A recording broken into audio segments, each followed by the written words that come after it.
Drunk to all our bodies, yes, this is Maureen and I'm proud, your conference policy. Welcome aboard everything class receiver. Please just reminded of the board of Manila. Command of the ship is something from another problem junior. Assisted by Chief Officer Brad Gonzalez. Please internet to Murang and Manager Mr. Roy Castillo.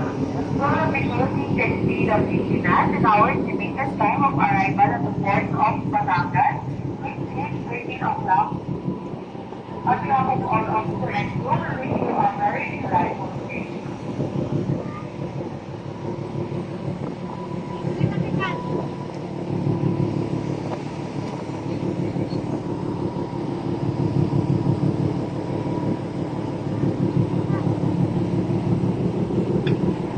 Magandang hapon po sa lahat ng aming panauhin. Ito po si Maureen Elamisa, unang inyong frontal stop. Maligayang pagdating sa SCC Master Teacher. Tayo po ay nakaayos na sa daungan ng Manila.